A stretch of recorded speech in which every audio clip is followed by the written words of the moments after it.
Hello and welcome to Instablogs Global Report. This is Maneen's fresh updates and more citizen voices from all over the world. Stories for the day are: concerns raised in Pakistan over repeated violation of its airspace by United States. Most Indians unhappy with the shift in Indian Premier League venue, and South Asian reporters at severe risk due to rising violence in the region.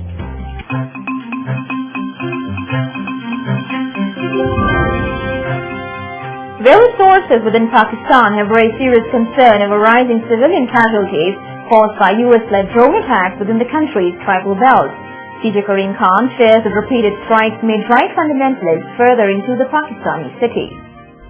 This is Karim Khan, citizen journalist from Instablogs from Pakistan. In many news reports, serious concern has been raised by various sources over civilian casualties resulting from the drone attacks of the United States in Pakistan's tribal belt.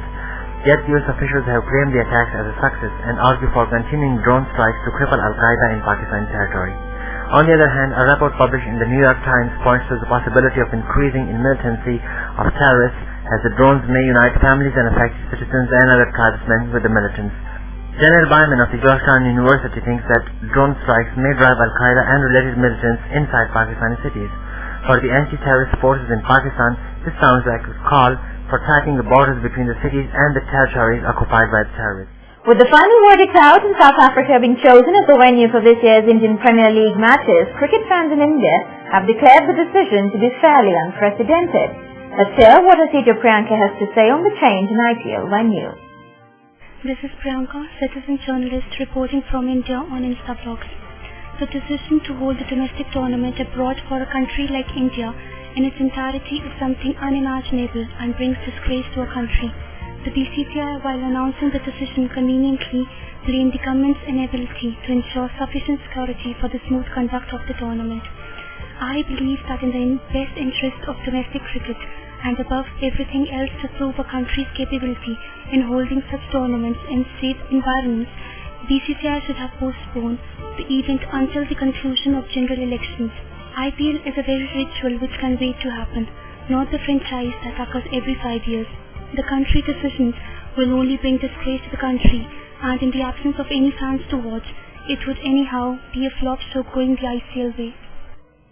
The Committee to Protect Journalists, a US-based human rights group, has revealed that rising violence in South Asia is putting the lives of several journalists working in the region at risk. CJ Vignesh has more on the findings. Hi, this is Vignesh, citizen journalist from Sri Lanka, reporting on Instablogs. The findings by the US-based human rights group, which puts journalists working in the South Asian region on a high risk, is deeply worrying. Who can forget the high-profile murder of the Sri Lankan editor of the Hindi leader Santa Vikramatunga and Nepali reporter in Janakpur, allegedly at the hands of the Maoists. The most recent killing of Pakistani TV reporter Musa Khan Khel, who was shot dead in Trouble Squad district, amply justifies the findings of the committee, which also cites another interesting fact. It states that some of the killings are a result of competitive rivalry as well. Whether it's crossfire killing or a case of a healthy competition, the journalistic brotherhood must stand together in this tough hour. If you want your voice to be heard by millions, let Instablogs be your choice. You can contact us at gj@instablogs.com. That's all for today's show. We'll be back with fresh updates and more citizen voices. Till then, it's goodbye from the entire team of Global Report.